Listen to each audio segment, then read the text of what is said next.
最近泰国确诊和死亡的人数都不断的在往上升，泰国包括曼谷还有总共29个府，也都实施了宵禁，也远距上班上课啊，许多营业场所也关闭了。但是当日的确诊人数还是破2万人的这种情况，到底泰国的疫情在哪个环节上出了问题了呢？知道大家一定都很担心，今天就让我继续帮大家更新泰国疫情的最新情况吧。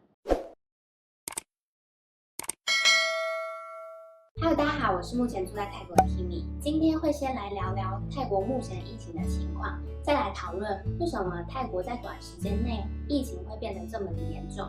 我在7月中有出另外一支影片，是有关曼谷现况的影片，其中就聊到泰国目前实施的政策，包括远距上班上课啊，所有餐厅只能外带外送，不能内用。出门强制戴口罩啊，政府也在暗红色地区实施了宵禁。但是自从7月17号当日确诊人数破1万人之后，每天都持续新增更多的确诊和死亡人数，直到现在已经破2万人的情况，而死亡人数也超过100多人，也让泰国的医疗体系变得更紧绷。那究竟在短短的1个月内，泰国疫情为什么会变得这么严重呢？我把它大致上分为5个可能的原因。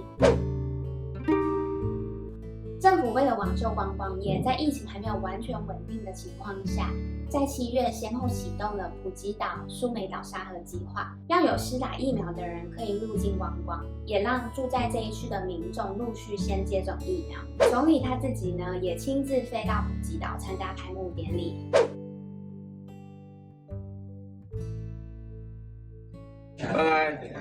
ท่านนายกคะวันนี้มีคนหลายคนตั้งคำถามว่า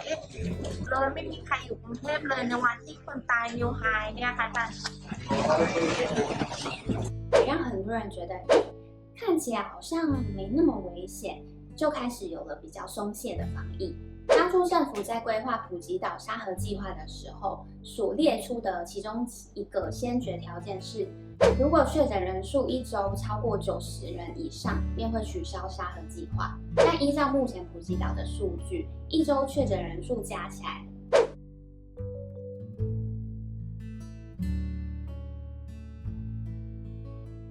比当初预估的已经高出了快3倍。不过目前普吉岛是采取封城状态，沙盒计划一样会持续执行。在依疫情的情况，政府或许会做出不一样的应对措施。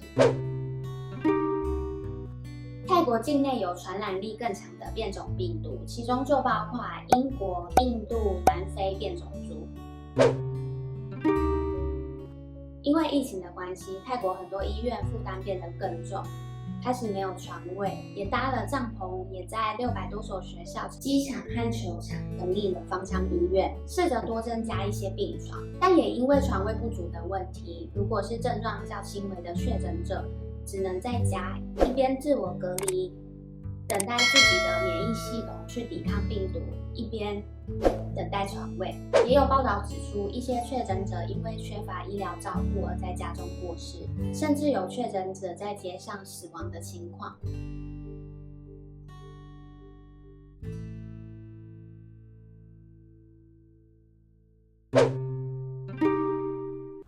前阵子开放60岁以上的民众在免预约的情况下，可以到现场排队施打疫苗。刚开放的那几天就涌入了非常多人，不管是住在曼谷的或是住在曼谷以外，都前往指定地点去施打疫苗。而在施打站却没有事先规划出保持适当的安全距离、适当的疏散。大家在外面排队等待打疫苗的时候，人太多也太拥挤，反而是把自己暴露在有可能被感染的风险里。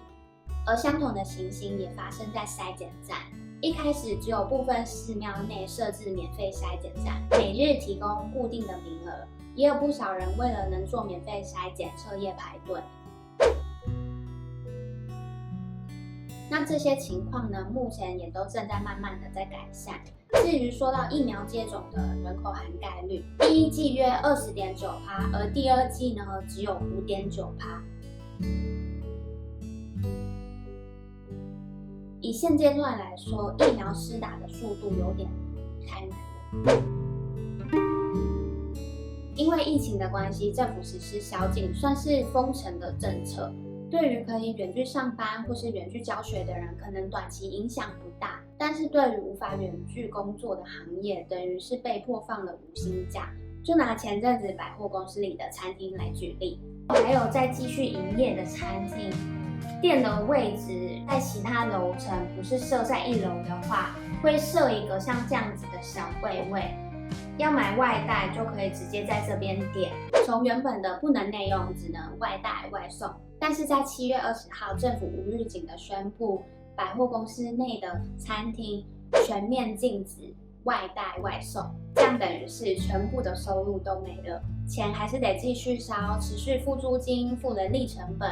对他们来说其实是一个非常大的冲击，而对于生活困苦的人来说，更是一个非常非常大的考验。有些人为了生活还是得冒险出门工作，甚至出现了相关的症状，也不一定敢接受筛检。一方面担心负担不起筛检费，一方面害怕自己如果停止了工作，那下一餐就不知道在哪里了。这样子的恶性循环，其实听起来真的很可怕。这也是为什么即便疫情很严重的情况下，泰国民众愿意走上街头，诉求政府做出改善的原因之一。